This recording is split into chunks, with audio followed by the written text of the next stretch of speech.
Welcome back to another episode of Day by Day with Evan.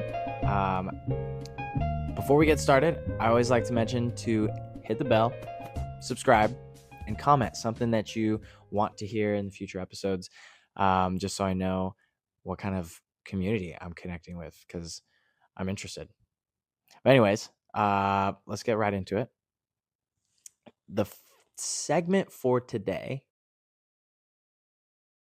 and this is like a little daily dose for you. Whenever you need a little pick me up, I have a TikTok and an Instagram that I post daily so that you can kind of get this energy in shorter formats. It's the same name as my podcast, Day by Day, Evan. So I would love for you guys to have that on lock. But anyways, the segment is how to rewrite bad habits and how not to relapse. So growing up when I was 14, my parents, split up, and I'm gonna get deep. I'm gonna get deep with y'all. I didn't have a lot of structure. I didn't have a lot of people telling me what not to do and what to do. And so I was just kind of doing my own thing. Started getting into drugs and at a really young age. And that was kind of a bad habit and addiction, like a problem with addiction that I had all the way up until I was 24.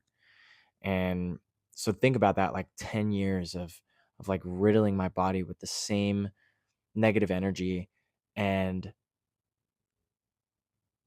sorry, there was a Lincoln fur in my hair, in my mouth. Anyways, yeah,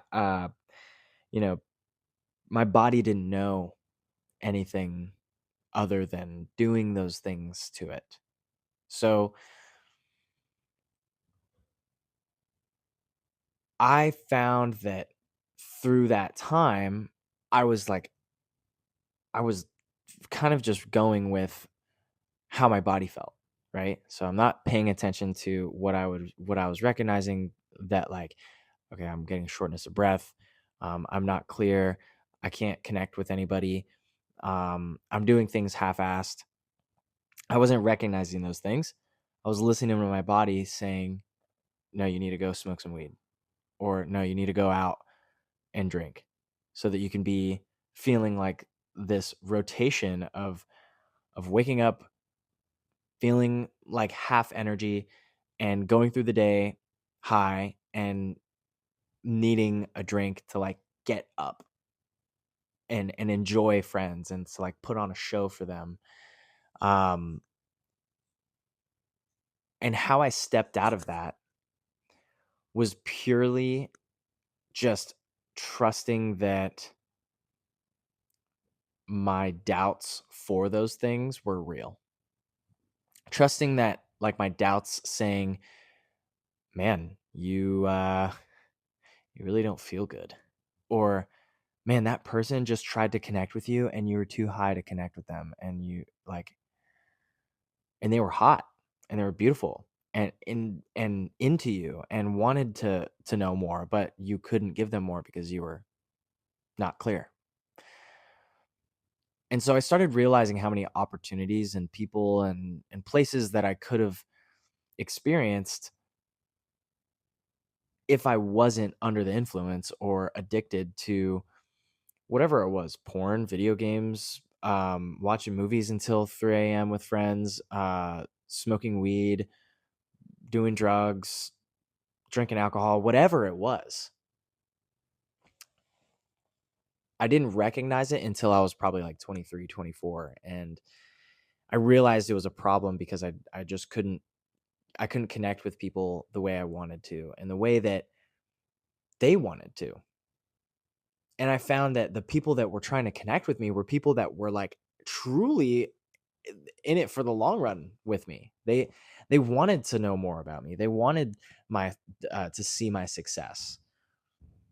And so once I started to trust that those people were out there and that those places were out there and that I deserve to experience those things, I started to recognize and trust that okay, maybe I should dial it back a little bit and see what happens.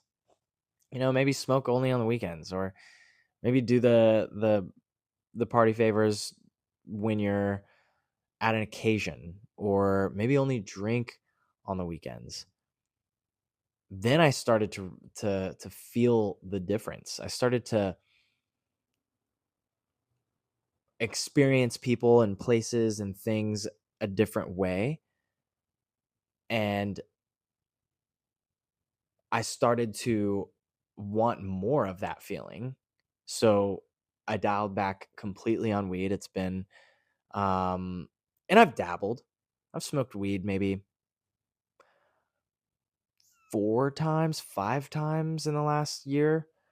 But before I was smoking weed like 7 times a day and always high. Um, and with cocaine and ecstasy and Molly, like all these other drugs, mushrooms, um, it's been almost a year. Mushrooms I microdose, but that's on another story. Um, wow, I'm giving you all a lot of information. Let me dial it back a little bit. So basically, uh we all got our demons, all right? And that was a part of me. And now when I look back, I realize that in order for me to experience the people and the places and things that have the best intentions for me, I had to dial it back. And now I'm sitting here in front of you today, completely sober and knowing what it took to get to this point, and I'm sharing it with you. It doesn't happen overnight. I riddled my body with drugs and alcohol for 10 plus years, about like 12 years, until I finally was like, okay, I need to stop. And so I dialed back. And then, a year later, I was like, okay, I need to dial it back more so I could get ahead even more. And then I realized, man, I got to completely stop myself because I have a problem. But at that point, it was easy to stop myself because I went 2 years without, you know, giving in every single time. I started to like, wean myself off of it almost. But people sometimes, or at least I did, I still do with nicotine. I'm like, I think I could stop in a day. I could stop one day, but I've been smoking nicotine for since I was 13. So 15 years. Like I think I could stop it in a day and that's just not it. Like I have to wean myself off just like I did everything else. And to rewrite bad habits, that's exactly what it is. It's just taking yourself slowly away. Just like everything else in life. Like if you want to succeed at something, if you want to excel in an industry, you need to apply yourself every day, bit by bit. You can't be the top performer like Bill Gates or something, or Robert Lynch in the industry in the stock market overnight. You're just not. You're not going to do it. But 20 years, most likely, if you stick at it every day and push and make something happen, then yeah, you'll rewrite those neural pathways in your brain that are connected to failure, that are connected to not being enough, that are connected to not ever making it to that level, and you'll rewrite them into I could get there. Yeah, that's attainable. I'll see that room one day. I'll be sitting at that table one day. And that is the most powerful, powerful thing because it prevents you from relapsing. You're so far ahead of having that want to do it every day, to think about it every day, to doubt yourself every day, that it's not it comes in your brain and you're like, yeah, no, that's the old me. And the old me left a long time ago. So you better get ready for what's about to happen because that goal is mine. And I truly believe that when someone puts their head into that space, into a space of, okay, I'm just gonna chip away at it.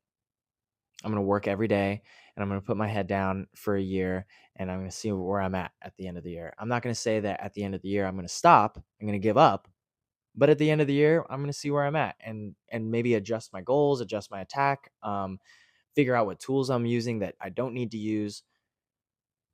But in a year, I'm gonna reassess. Those people always kill it. They always crush it. When you're consistent for a long period of time, and this is the out of the book, in the stars kind of thing, the woo woo type thing that people always say, but it's so true. You stay consistent, you put yourself in the game every single day, and you could be moving at this much. You can't even see, like half an inch. You could be moving at the slowest pace, but it's not a race.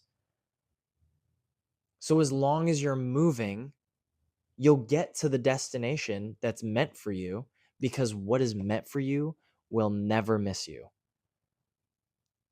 I believe in these things. Like, my favorite topic, or my favorite thing to say, is do you. Do something. Like, figure it out. Don't just sit there and wallow in the fact that you're not at your goal. Do something about it. Get fired up. Light that fire in your chest that makes you want something more for yourself, and do something, because 1% is better than 0. And if you go 1% every single day for a year, at the end of that year, who knows where you'll be? I definitely want to see that. I want to see where you'll be. So, long story short, in order to rewrite a bad habit, addiction is its own thing, and I've struggled with that, but in order to rewrite a habit that might be pulling you away from success, is to inch forward bit by bit, and to trust that you'll get there, and understand that it won't happen overnight. And if you give it that time, you will reach that goal of not doing said bad habit, and you won't have a reason to go back. It'll just be there on the back burner, getting turned into ash, because you're going 100 miles ahead. You've gained that momentum. That 1%'s turned into 1,000% over 1,000 days, and you are constantly moving at that speed, so that pace is just picked up, and now that momentum is running, and you are pushing through every single threshold, every wall that stands in front of you. Man, I would love to see that.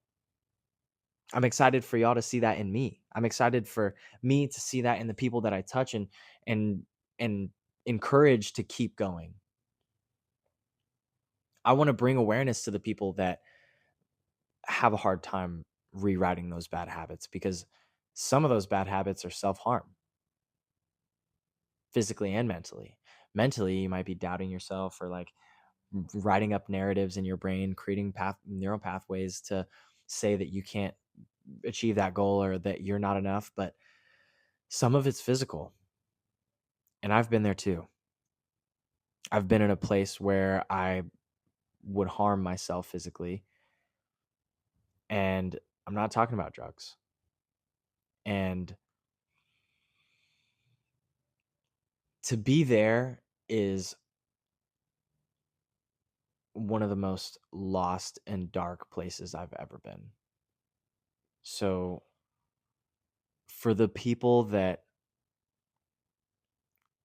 are in that place, or have been in that place, and find it hard not to have that mindset of like harming yourself,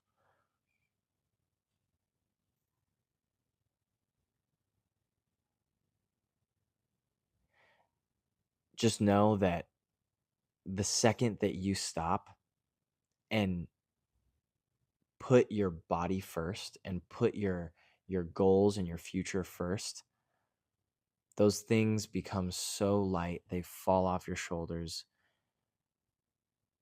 And if I could add wings, I would, so you could fly again, but it has to be you. So on that note, I'm going to end it here. That was a very deep and subtle way of saying I've been through the ringer of addiction and self-harming and depression and anxiety, and I still struggle with it. But I push forward every day. And it's not easy. I know it's not. But if you can trust me to show up, you can trust yourself, because you and I are just as good as each other. I'm not doing anything different than you. The one thing is that I'm showing up to the plate every day to hit the ball, whether I miss or hit it. And I believe that you can too. So go ahead and comment. Talk about whatever you're feeling from whatever I talked about just now. It was kind of a whirlwind because there's a lot of emotions, but I'm excited to hear it all. Like, subscribe, hit the bell so you don't miss an episode, and I'll see you the next time on Day by Day. 1% better, baby. Bye, guys.